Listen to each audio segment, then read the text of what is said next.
Damo, the social media is blown up here on Triple M. Mixed response to the ship off. Probably split down the middle, but a couple of observations. At least one from Sam.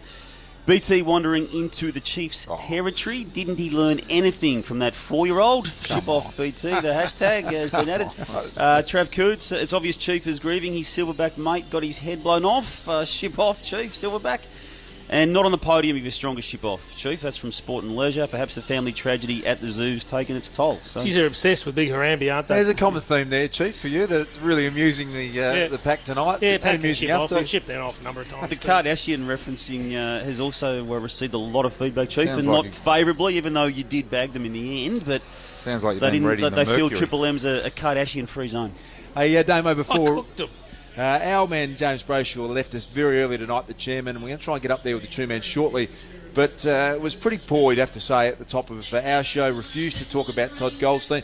Well, Darren Crocker's the standing coach tonight. Let's have a listen to what he had to say a short time ago on Fox Footy. Yeah, Goldie had a fitness test around about 11:30 this morning, Roo, and just didn't quite feel right. You know, in his own words, felt like he was probably around about 80%, and we just thought that, you know, he'd carried an injury, a knee, into the previous game against Sydney. Hasn't been able to train, you know, for 2 weeks, and we just thought it was best for him to miss tonight. So Darren Crocker, pretty clear and pretty not too difficult a task, I wouldn't have thought, Chief, just to let us know what was going on. Which basically tells us that Jim's treated our listeners with contempt, because he knew that. He would have been aware of all of that and came here and put up that false pretense of not knowing and that it's touch and go and that they're giving him right until the last moment. So he basically lied.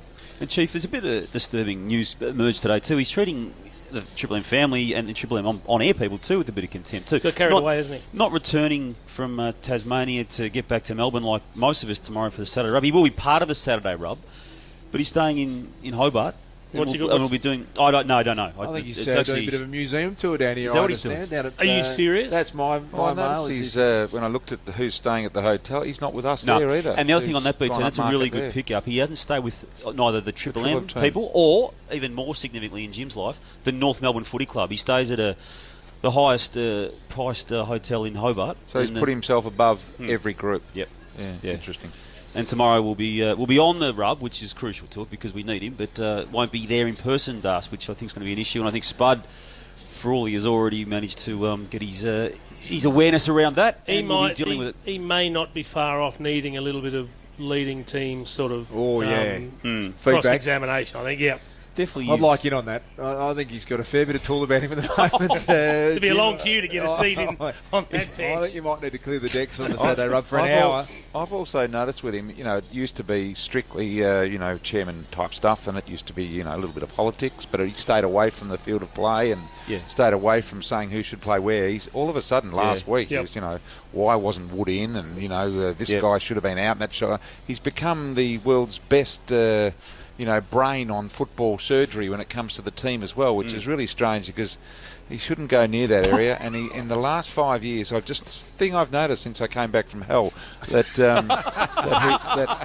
that he really has got full of himself when it comes to the football side of things. You know what I'm sensing? I'm sensing top of the ladder Kangaroos. His last year as chairman, he's sensing a lap of honour at the end, all about him. Nothing to do with this playing group and their coach. Yeah, a fair bit of me at the end of the year. Got his head in the clouds. I think he needs a little bit of a readjustment, mate. Yeah, it's going to come thick and fast his way. We sent the little True Man over to his chairman's lunch, where I'm assuming he's strutting around up there. True, have you got an update for us? Yeah, I have. I actually thought he was going to abandon the function because I crossed paths with him on the way up to the function room here, shook hands with him, wished him luck, and he was heading downstairs, and I thought maybe he's gone, but no, he's returned. He's currently sitting at his table, thoroughly enjoying his tucker, I can tell you that. Is he talking to anyone, Chua? He's talking to some pretty good stock, BT. He is on his table. And he looks in very... No, he is. He looks in very, very good spirits. So he's not talking to the Premier. I can tell you now, it's a bit of a who's who here, boys. We've got Simon Lefley and Gil McLaughlin, Tim Warner, BT, Channel 7, Peggy O'Neill, and, of course, the CEO, Carl Delena. So they've just made an announcement. Tim Rogers is about to perform as well, boys.